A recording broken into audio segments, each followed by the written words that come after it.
Alors, je suis un personnage un peu étrange. Je m'appelle effectivement Albert Ali, c'est mon nom de scène dans ce spectacle qui est notre vie culturelle, politique et sociale, voire même médiatique.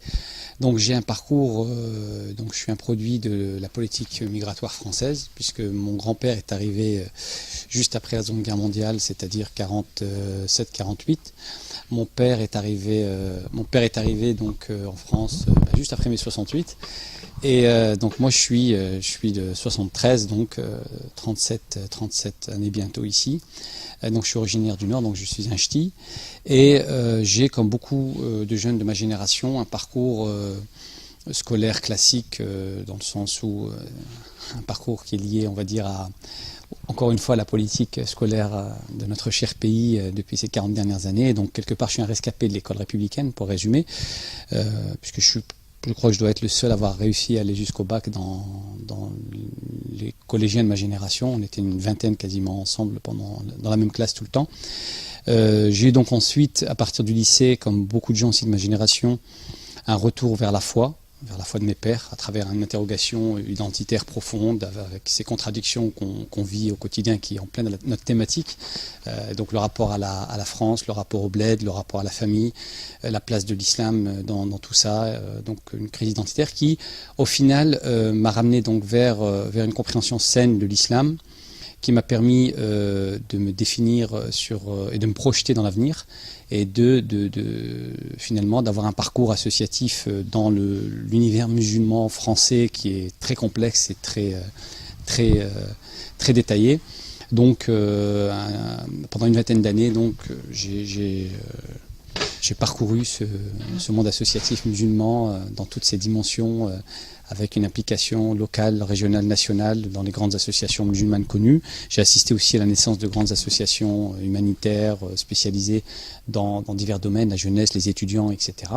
Et depuis quelques années, fort de cette expérience associative poussée, d'un retour aussi vers les études, puisque j'ai repris, après mon école de commerce, une longue pause, j'ai repris donc un peu d'études en histoire, où donc je me suis intéressé notamment à la période coloniale au cours d'un DEA, et là, actuellement je travaille aussi sur une thèse. Donc si vous voulez, aujourd'hui j'en arrive à une conclusion, un raisonnement depuis quelques années maintenant, sur des conclusions objectives par rapport à la... Oui, donc j'ai eu effectivement au cours de ce parcours associatif l'occasion de rédiger deux ouvrages, un premier que j'ai auto-édité, un second aussi. Le premier, donc, c'était pendant la fameuse bataille du foulard, donc au titre un peu provocateur, qui s'appelait Entrée interdite aux animaux, aux femmes voilées. J'ai essayé d'expliquer justement que cette problématique du foulard, qui était en fait le début de la stratégie d'importation du choc ou du clash des civilisations, en ayant cette politique un peu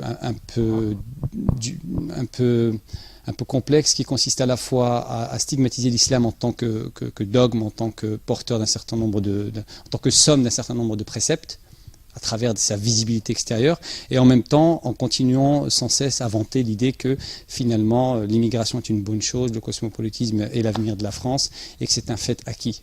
C'est assez troublant d'ailleurs. Deuxième ouvrage dans lequel j'ai traité justement du rapport entre Marianne et ses musulmans, donc qui s'appelait Marianne Mathué, ER, où j'ai abordé dans une lecture d'abord, on va dire, plutôt classique chez les héritiers de l'immigration que nous sommes, donc la mémoire coloniale, la mémoire de nos pères, puisque nous avons été bercés. C'est vrai que moi-même je porte le prénom d'un héros de la guerre d'Algérie dans les Aurès. Et quand j'étais enfant, ma mère me berçait donc de chansons liées à la résistance héroïque des maquisards berbères en Algérie, etc. Donc j'aurais pu effectivement finir de par mon parcours, ma socialisation familiale et urbaine, typiquement comme bon nombre de mes semblables, je dirais, en étant dans cette posture d'accusation permanente et d'opposition frontale avec ce que serait une certaine France.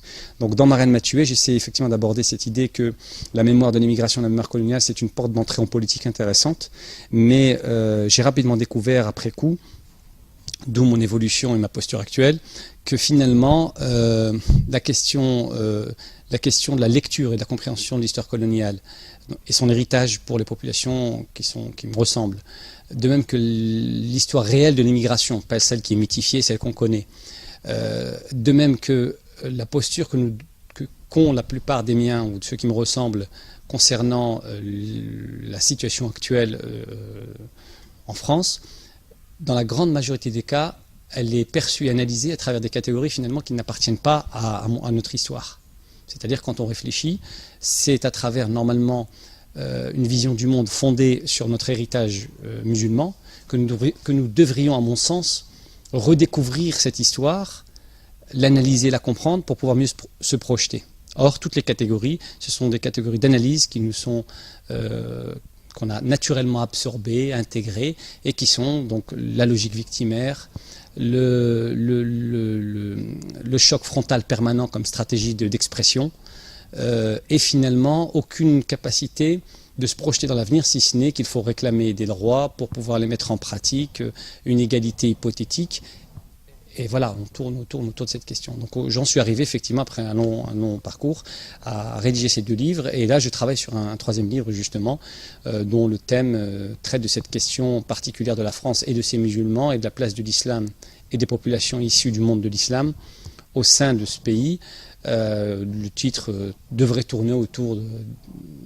On m'a soufflé notamment la France, Inch'Allah. Je trouve que finalement c'est pas mal comme titre. C'est une question importante, c'est une vraie question. Qu'est-ce qu'être musulman? Parce qu'effectivement, les gens issus des populations musulmanes, bon, si on n'est pas là pour faire de la sociologie du tissu musulman en France, mais clairement, pour les populations majoritairement issues des pays musulmans, donc on va dire globalement le Maghreb, l'Afrique subsaharienne et une partie de l'Asie ou de la Turquie, mais majoritairement, on va dire l'Afrique du Nord et l'Afrique tout court, on est issu de traditions spirituelles et religieuses qui sont effectivement l'islam maghrébin et africain, teinté pour les Africains par exemple de soufisme, teinté de rites malékites traditionnels pour les Berbères et les Maghrébins de manière générale. En ce qui concerne ma génération, nous avons eu la chance de... donc nous avons eu à un moment donné un questionnement mystique, un questionnement identitaire, qui nous a amené à redécouvrir l'islam à travers ses classiques, c'est-à-dire à travers ses fondamentaux, ses sources primaires. Et donc à travers cette redécouverte, le travail est en cours d'élaboration, il n'est pas finalisé, mais il y a eu un véritable travail de réflexion, d'analyse sur qu'est-ce que ça signifie être musulman dans un espace sécularisé comme la France.